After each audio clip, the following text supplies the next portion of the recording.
Tonight on Rue Hollywood Stories, whatever happened to the Kiki? I'm Chris Says It, and this is the story of where the Kiki really went. A lot of things were said by a lot of people, but this is what really went down.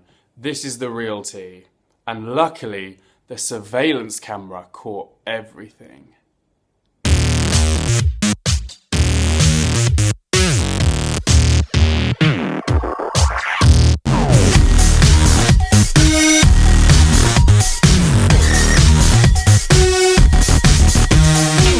Hi everybody, it's Chris. Welcome back to the Kiki. Thank you so much for joining me again this week. I hope you've had a good week. You and me, all of us, need to Kiki about this. So let's get into this, girl. So poor Mrs. Kasha Davis has been eliminated and the queens have come back into the workroom post-runway. And they're all having a bit of a chat and a bit of a kiki, and, you know, Candy reflects that she sent the two oldest queens home. And Violet says how she is aware that she's coming across a little bit cold and she's going to work on improving how she comes across to try and be a bit more friendly, which is nice to see because I think she's a fabulous queen, as you all know. But what is interesting is Pearl was kind of, you know, living in the moment. She was lapping up the attention of having just one, and granted, I think it was a little bit tongue-in-cheek. I don't think it was like deadly serious, but Miss Fame seemed to take a little bit of issue with it, and she was like, I've worked really hard to get here, I want to stay here, and she was really fed up with Pearl's attitude. And I think Miss Fame has basically had enough, and she's like, I'm over it, I don't want to be near her, it's a toxic atmosphere, I just don't want anything to do with her. And you're like, oh girl, is there something else going on? Like, ooh, where's this come from? Could prove interesting in the future. So the next day comes and the queens walk back into the workroom and Max has like a tiny little umbrella and I'm like, bitch please, like that thing is tiny. What are you trying to protect yourself from? A leak in the roof? Like, honey, that's not gonna help you. Like, you know, it's about the size of an eyelash. I mean, it's cute, but like, girl, don't go out in the rain with it because your makeup is gonna be around your ankles in about 3 seconds. That ain't gonna protect you, girl. So Katya asks a question to the girls of which other queen would they all sleep with? And I felt that it was a bit of a loaded question in the sense that it's my theory, but I have a funny feeling that the producers told Katya to ask that question. I could be wrong. Obviously, I don't know how the show works and that kind of thing, but it seems a bit sort of, random to ask, and also the response it evoked from Max was perfect to be edited in preparation for the mini challenge, which is a real sexualized mini challenge. So I get the feeling that it was a bit of a loaded question or a pre-planned question or something along those lines, but nonetheless, still a funny question that left a lot of the queens sort of looking around a little bit sheepishly. But yeah, Max was obviously very uncomfortable and took herself out of the conversation, but she sort of said it was like quite vulgar and, you know, she sort of seemed a bit like, I don't know, it was just a bit weird. And I'm like, honey, I'm British. Like, our national sport is being prudish. Prudish. I've gone Scottish. Our national sport is being prudish. And even I'm like telling you, lighten up a little bit. Like, I don't know the reasons why you're sort of not wanting to discuss it at all, but to sort of completely remove yourself from that conversation, I'm like, it's not that vulgar. Like, come on. I was just a bit like, it felt a bit awkward because I don't think it was that weird a conversation. But then again, that might just be me because my mind is utter filth. My mind is warped. Trust and believe, girl. So the mini challenge comes along and all these very handsome, built, sexy, fit men walk in their just-in-case underwear. And this is a mini challenge that is clearly a product placement, but like, whatever. It's, you know, half parody, half paying the bills. So, like, let's go with it. Hello. So the queens have to find points hidden within these models' underwear. And whoever has the most points at the end of the round, as it were, without finding a monster token, wins, effectively. Katya is absolutely hilarious. She goes off on a foul-mouthed tirade that she wasn't able to get any points at all. The first thing she pulled out was a monster, like, token, not like an actual, like, monster anyway. But in the narration, oh my god, this was so funny. Because, like, Katya's little, like, you know, narration things are just getting funnier and funnier as the season goes on. But she was sat there and all she wanted to do was blow the boys. And you could just tell that the little producer stood behind the camera, just shook her head. And he was like, oh, I can't say that either. And I was like, hang on, what do you mean? Either? What else has she been saying that they haven't aired? Like, I want to know what this bitch is talking about, because clearly they keep saying, you can't say that. And I'm like, but whatever she's not allowed to say is gonna be comedy gold. So I'm living for her commentary right now. She is everything. Girl. And Ginger Minj is the only one to actually score any points, because everyone keeps pulling out the monster card too early without freezing their points. So she wins by default. Lucked out there, girl. So Ru comes back into the workroom and announces that for the main challenge, they have to do the Ru Hollywood stories and do a reenactment. Reenactment? Reenactment. Reenactment. There we go.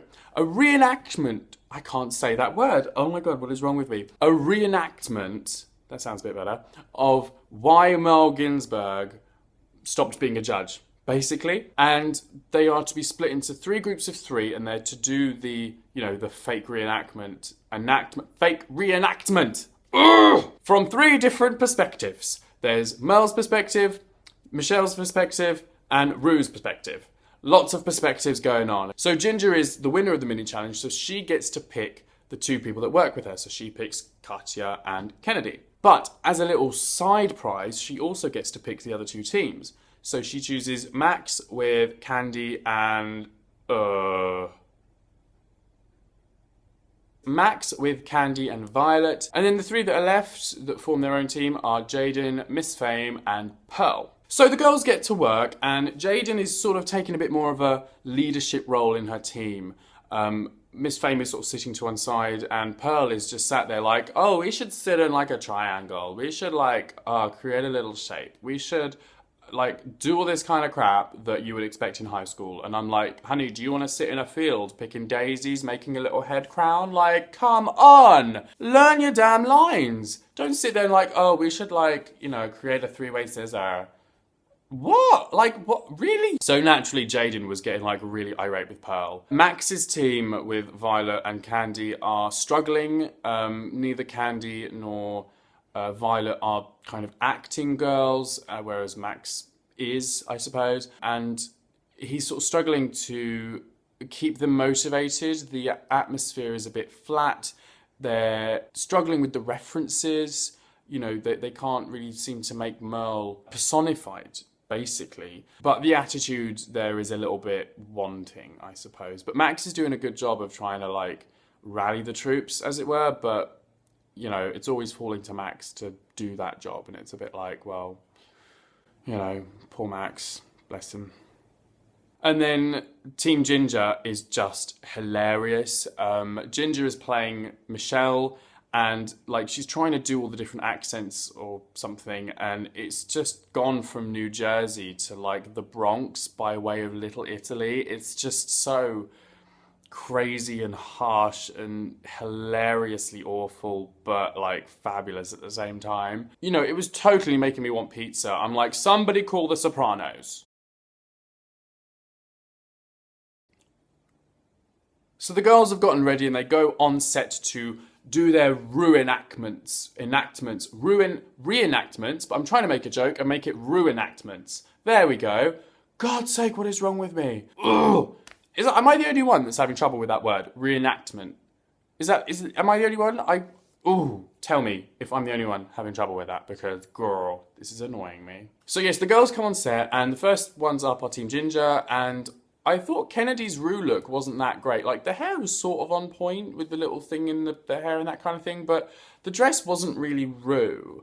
Usually Ru wears floor-length gowns, and this was like a mini skirt kind of thing, and I was like, not really feeling it, but Okay, we'll give it a go. Maybe it's Rue in the summertime. I don't know. Ginger looks absolutely hilarious as Michelle Visage, plays a really good role, and Katya is sort of giving real Merle realness, I suppose, like Merle Streep. Boom boom. In the next group, Max looks completely whacked out as Merle. I know that his idea was that it was Merle through the eyes of Michelle because they were doing Michelle's, version, and I can understand his thought processes and it's very clever, but it was a little bit like out there. I think he could have reined it in a little more and perhaps caricatured. I think perhaps Max could have caricatured her a little differently and perhaps slightly better, but it was kind of funny, but it was just edging like on, gremlins being fed after midnight kind of thing. Candy was struggling with her lines, and Violet was ish looking the part, but I think it was sort of throwing me off because Violet is so like slim and massaged. I can't talk today. And Michelle is, a little bit more curvaceous and, bootylicious. So that was kind of throwing me off a little bit. And then going on to Jaden and her lot, I thought Jaden looked pretty good as Rue. She was flubbing a lot of her lines. Miss Fame she looked like a decent Merle, but it was like as if Merle had been living in Paris for like 18 months and was on her way to the patisserie to get, a nice tart or a cake or something. And it was very kind of French bourgeoisie. It was cute, but I was a bit like, okay, it's like Miss Fame definitely doing Merle, so yeah. And then Pearl was Michelle, and I was just like not feeling it. The makeup I thought was a bit harsh. I don't think she painted for Michelle. I think she painted for Pearl. I think it just something about the look was off for me. But yeah, something about it just wasn't clicking with me. I think it was the makeup, but I'm not 100% sure. It was also like the voice. I mean, like, okay, can we take a minute? Can we talk? Can we talk? Can we get all New Jersey over here? I know it can be tricky sometimes to put on an accent, but like none of them really tried to put on a New Jersey accent. Like Ginger did a little bit towards the end of her skit. Like the beginning part was just kind of like, Disney villain. But then towards the end, she kind of threw in a bit of New Jersey, which I was like, okay, I'm appreciative of. But Violet and Pearl just didn't try. And I'm like, I'm not being funny, but like Michelle Visage is so iconically New Jersey and like it's always mimicked and joked about and parodied. And it's like, use it. That was what was throwing me off with Violet because she was just talking like Violet and Pearl was just talking kind of like a rougher Pearl. And I was like, for God's sake, like put on a bit of a New Jersey spin to it. I just thought that would have been like the first thing that they would think to do is the accent. But apparently not. So the girls get to the runway, and the runway theme for this week is Death Becomes Her. How would your drag character die? And so that is like completely open to interpretation, and we will get to the interpretations of that girl, let me tell you. However, before that, I would like to know what you guys think about this, and I'm going to pose you a question. If this runway theme had been on any of the other seasons, what do you think each queen would have done or would they die of? So, for example, had Death Becomes Her been on season 6, I think perhaps that Laganja Estranja, yes, go, mama, would have done a death drop and in doing so would smash her head on the floor and then unfortunately drop dead from a death drop. Obviously, I don't want that to happen, but I think if her drag character were to die, it would probably be doing a death drop. Okay. So what do you guys think each drag queen would die of if they were doing this runway challenge? I would like to know. Drop it in the comments below. So Kennedy reveals that she has basically no idea what she's going to do and she needs to like pull something out of her ass and give it a good backstory because she's like, bitch, I got nothing. And the queens are having a heart-to-heart, actually, just before they go on the runway as they're getting ready. And in the mirror, they're doing their makeup and stuff, and, they're talking. And Jaden reveals that he hasn't fully come out to his family yet. It's kind of a mute point. They don't really discuss it because it's sort of frowned upon. And especially sort of the drag and that kind of thing. And it's all kind of hush-hush, let's not talk about it. And his mum is still texting him saying, oh, I'm just grateful that one day you will, get a wife and that kind of thing. And I think, I mean, it was a very sort of tender moment, and it was very lovely that Jaden was able to talk about it so candidly, I suppose. But I think the interesting thing about it was that in this show, we are so used to seeing very strong people who have had their vulnerable moments and who are vulnerable, but they have told the others of the ways that they have overcome those struggles. You know, from like Pandora Box and her severe depression, and some of the people where they've had to overcome their families' perceptions of them, like Alyssa Edwards' father, that kind of thing. But this is one of the queens that is actually going through that story right now.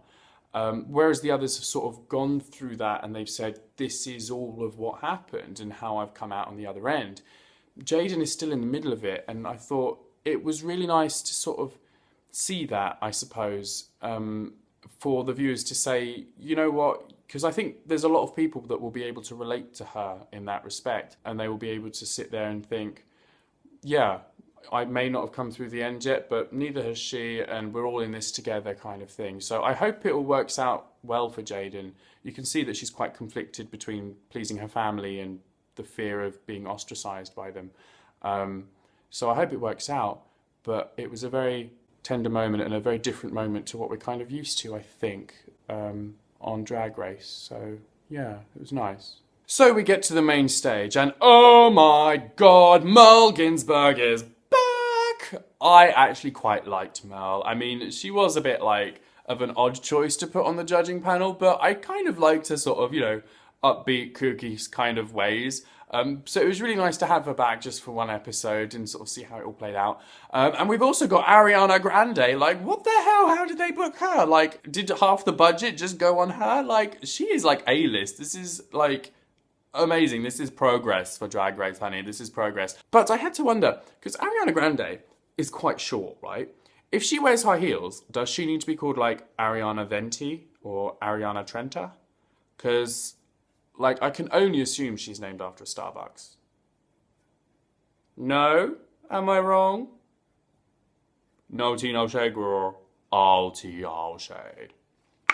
So Katya comes out and she's got this, like, plushy shark attached to her leg because she's being eaten alive by a shark.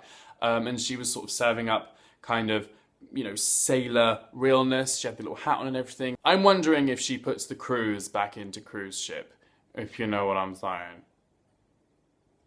Ginger's outfit was a little bit simple for me, considering some of the stuff that she has worn in the past. I was a bit like, okay, it's a black dress with a bear jacket on top. You know, it was cute, got the point across, but I just thought it was a little simple. Kennedy Davenport, like, honey, can we talk? Can we talk? You know, what the hell was she wearing? What the hell? Like, the story that she came up with, I was like, I'm not buying it. Like, I'm not buying that story. Like, a hooker that got ripped a new one by her trade, like, and then she crystallized. No, honey, no. Did Coco Montrese fall into a volcano? You know the outfit I'm talking about. Yes, you do. I couldn't get my head around it. I'm just like, it's awkward. Awkward. It was like someone had taken like an unplucked chicken and put it in a blender for about 4.5 seconds and just was like, oh, this is what's happened. Okay, we'll go with that. This is an outfit. I'm sorry, no. But I have to give it to her. Her makeup was really quite nice. Those lips were like, ooh, gemstone realness. Max's outfit was stunning. I remember seeing it on the trailer and I just thought it was just beautiful. So elegant and so sort of beautiful and soul-destroying at the same time. It was just so sad. Beautifully sad. We'll go with beautifully sad. I'm probably going to get red for filth for this next comment, but I really liked Candy Ho's look. I thought it was great. I got the whole vampire thing straight away. I thought it was played really well. I loved the outfit. I thought it was so chic and kind of new wave vampire, kind of like if Buffy the Vampire Slayer had been on Paris Fashion Week. I just thought it was just really elegant and there was something kind of a twist about it. I was like, oh, I love it. But I know that a lot of you don't like Candy, but I thought the outfit was really on point. So, like, sorry about it. Oh my god, Miss Fame looked like someone had stabbed Roxy Hart from Chicago in the head. I just loved it. And I think actually, if she can salvage that wig and dress and take away the gore, like the knife and the blood and stuff, that look will be beautiful. So if she can kind of, redeem that, oh my gosh, that'd be stunning. I mean, it is stunning anyway, but like for everyday wear, that'd be like incredible. Pearl's look did nothing for me, I have to say. I feel like I've really ragged on Pearl this week. I love Pearl. You know I like Pearl, and she has grown on me. I still kind of think she's got a little bit more cooking to do. Like, had she applied maybe next year, maybe her looks would be a little more polished. But I was just sort of looking at it, and I was like, this doesn't really scream Death Becomes Her to me. It's kind of like, I wasn't really sure what the theme was, what she died of. Like, has she like fallen and broken all her bones? Has she had like a lot of dodgy plastic surgery? I didn't quite get it. And the outfit wasn't really all that. I think she was relying more on the walk.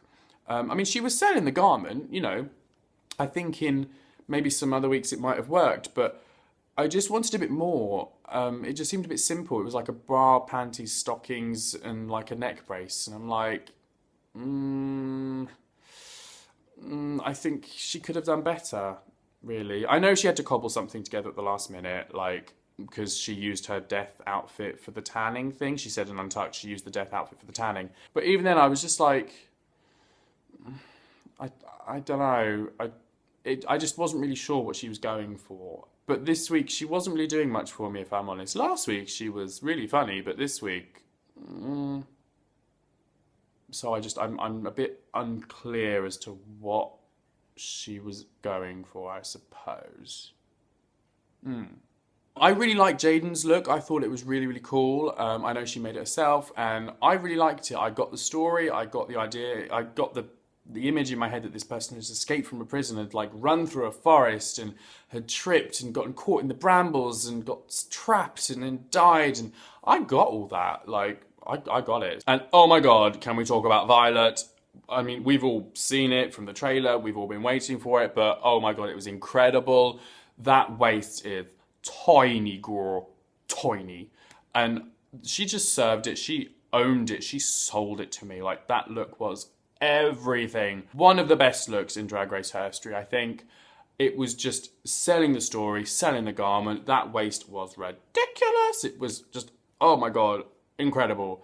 And she worked it. She turned it out. So the little short clips are shown to the judges, and they are all really, really funny for like different reasons, I suppose. I mean, the main thing for me that just made me howl with laughter was the surveillance camera stuff, where what really went down when they all blacked out. And like Katya's one where she's like doing a backbend crab thing, and Visage is using her as a poker table. I was like, what the hell? That is just genius.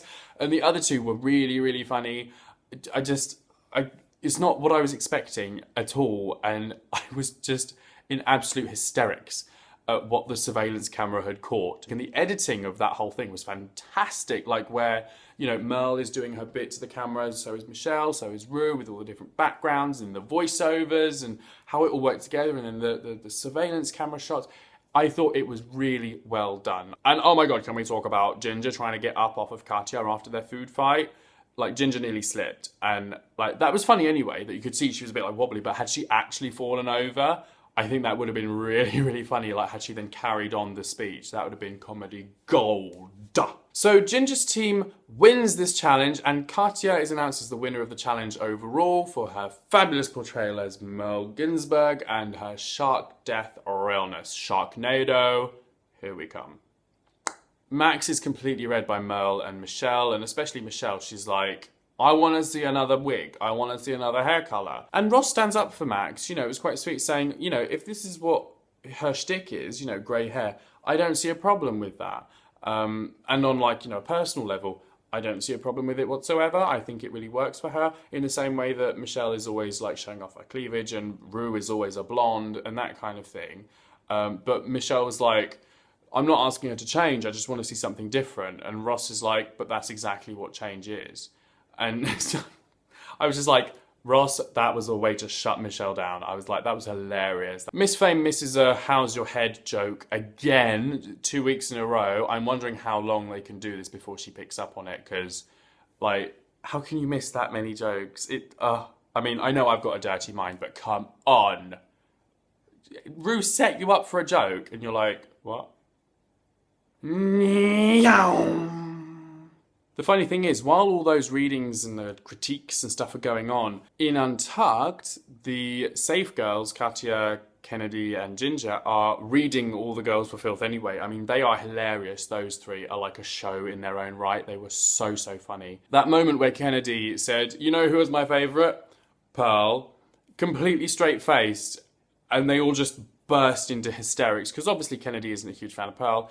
And I was howling. Like, that Untucked was probably the best one so far. I mean, I'm really enjoying Untucked now. I mean, I was anyway, but like, it's gearing up now because there's like fewer and fewer queens. So the girls go back on stage, and Candy and Jaden have fallen into the bottom two, and they have to perform an Ariana Grande song in front of Ariana Grande. No pressure. So they are both working it out. They're both doing a great job. I have to admit, if I'm looking at it objectively, I think Candy was doing a little bit of a better job. I think had she not have been in the bottom two twice before, she probably would have come out on top here. I thought that her energy was a lot greater, and her lip sync was a little bit tighter, and she was doing a lot more movements than Jaden, that kind of thing. But Jaden still gave it her all, and it was a very good performance from Jaden. I think it was like trying to just split hairs really between the two. But it was first time for Jaden, it was third time for Candy. There was kind of no real way that Candy would have been able to stay unless Jaden had literally just stood there doing nothing. So yes, at the end of it, Jaden was the one that got to stay, and Candy was the one that had to sashay away. And although, as I said, I do think that Candy was slightly better in the lip sync, I do think it was the right time for her to go. So unfortunately, we had to say goodbye to Candy. I really like Candy now. I think she did stumble in that first week, and, you know, she sort of was a little bit harsh and came across a bit rough. But I think she had sort of mellowed in previous weeks, and I had really, really warmed to her. So I really liked her as a queen. I do love me some Jaden, don't get me wrong. But yeah, I thought Candy had really grown on me. So I'm a bit sorry to see her leave, but I do think the time was right. I think she had sort of done all that she could. But she's a fabulous, fierce queen, so I can't wait to see what she gets up to outside of the competition. And so then we're down to 8 queens. Can you believe it? We are rattling through them now, girl. Christ, this is getting intense, and it's going to get even more intense. So, yes, that's everything. So I hope you've enjoyed this Kiki this week. Thank you so much for joining me. Don't forget to leave all your comments and thoughts in the discussions below, and comment on each other's, you know, posts and stuff, because, like, you know, that's what we're here for, to talk about this girl. Don't forget to drop this a thumbs up if you like it, and if you're new, don't forget to hit the subscribe button, or even if you are not new and you haven't hit it yet, hit the subscribe button for me and come join the family, because we're all friends here. And yes, comment, subscribe, blah, blah, blah. You can also catch me on Twitter at Chris Says It, and also on Instagram at the same username. So yes, I think that's everything, but either way, you know what to do. So yes, until next time, until the next Kiki, girl, be good, be safe, keep out of trouble, and stay fierce, girl. Okay, see you later, love you, bye! Mwah.